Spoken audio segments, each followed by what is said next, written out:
नमस्कार, स्वागत है आपका फिनेंस के दूसरे क्लास में। अब तक आप आसान भाषा में प्रोप्राइटरशिप फर्म और पार्टनरशिप फर्म के बारे में इस वीडियो में जान चुके हैं। अब आपको एक प्राइवेट लिमिटेड कंपनी और पब्लिक लिमिटेड कंपनी के बारे में डिटेल्स में बताते हैं। सबसे पहले यह जानते हैं कि कोई कंपनी बनती कैसी है। हमारे देश के पार्लियामेंट या कहे तो संसद में जो नेता लोग बैठते हैं वो बिल पेश करते हैं।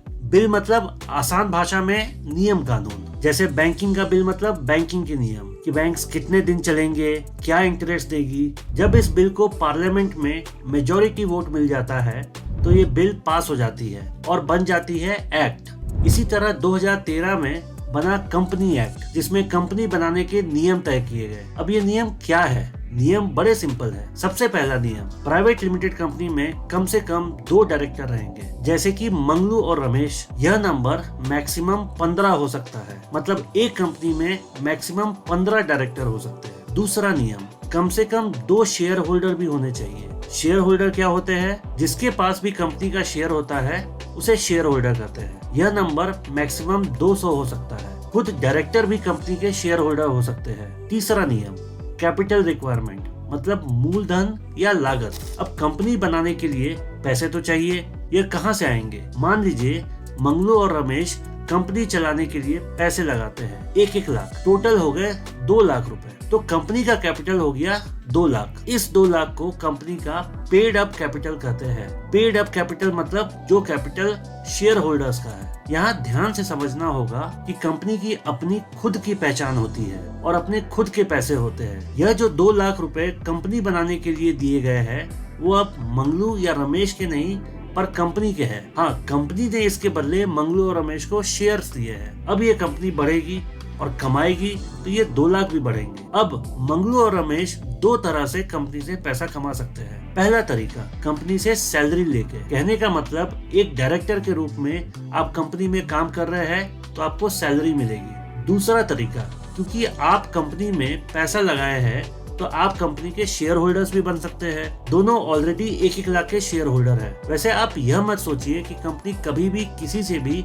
कैपिटल के नाम पर कितने भी पैसे उठा सकती है। इसकी एक लिमिट है। कंपनी बनते समय MOA यानी मेमोरेंडम ऑफ एसोसिएशन और AOA यानी आर्टिकल ऑफ एसोसिएशन नाम के 2 डॉक्यूमेंट्स बनते हैं और उसमें कंपनी के सारे डिटेल्स और वर्किंग लिखे जाते हैं। उसी MOA में यह साफ साफ लिखा होता है कि कंपनी शेयर इशू करते वक्त मैक्सिमम कितने पैसे उठा सकती है या फिर फाइनेंस की भाषा में कहे तो कितने पैसे रेज कर सकती है।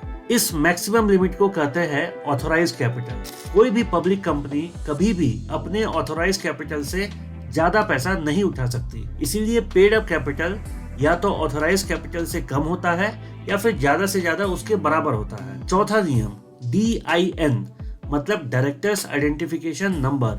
यह एक यूनिक 8 डिजिट का नंबर होता है जो कि हर डायरेक्टर को मिलता है। 5वां नियम, DSC डिजिटल सिग्नेचर सर्टिफिकेट। यह भी डायरेक्टर्स को लेना पड़ता है। जिस तरह से फिजिकल सिग्नेचर होता है उसी तरह डायरेक्टर्स के लिए डिजिटल सिग्नेचर होते हैं। यह भी एक यूनिक आइडेंटिटी होती है डायरेक्टर्स की। 6वां नियम, कंपनी नेम और एड्रेस। कंपनी का नाम और एड्रेस जहाँ से कंपनी चल रही है उसे भी रजिस्टर करना पड़ता है। 7वां नियम, इसके अलावा MOA और AOA जैसे डॉक्यूमेंट्स रेडी करने पड़ते हैं जिसमें कंपनी के सारे डिटेल्स और वर्किंग लिखे होते हैं। 8वां नियम, इसके बाद GST और बाकी लाइसेंस लगते हैं।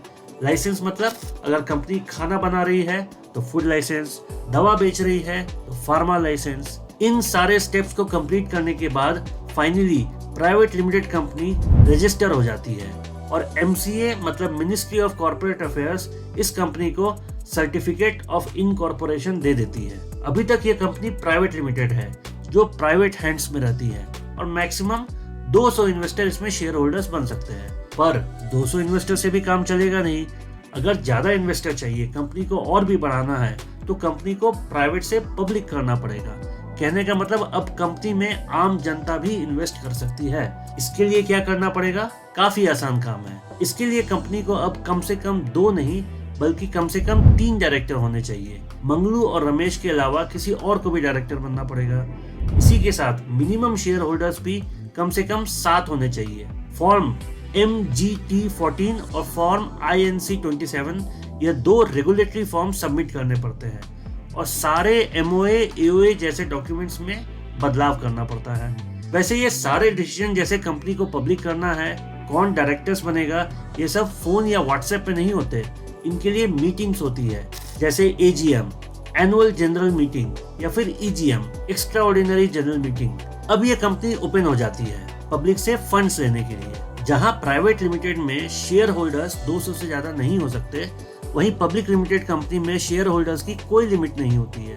अब अगर कंपनी यहाँ से भी आगे बढ़ती रही तो और भी फंड्स लगेंगे। इसके लिए एक जबरदस्त तरीका है। जैसा मैंने बताया था कि स्टॉक मार्केट एक मंडी की तरह है जहाँ स्टॉक्स की खरीद बिक्री होती है। अब अगर कोई पब्लिक लिमिटेड कंपनी उस मंडी में चले जाए तो उसे बहुत फायदा होगा। शेयर्स के ट्रांजैक्शंस करना आसान हो जाएंगे, कंपनी की विजिबिलिटी भी बढ़ेगी, ज्यादातर लोग कंपनी के बारे में जानेंगे, और अगर ज्यादा लोग जानेंगे तो आगे कंपनी के लिए फंड्स रेज करना और भी आसान हो जाएगा। इस पब्लिक लिमिटेड कंपनी के स्टॉक मार्केट में जाने को लिस्टिंग भी कहते हैं। कोई भी पब्लिक लिमिटेड कंपनी उस मंडी में तभी जा सकती है जब वो सेबी यानी securities and exchange board of India के कुछ गाइडलाइंस पूरे करे।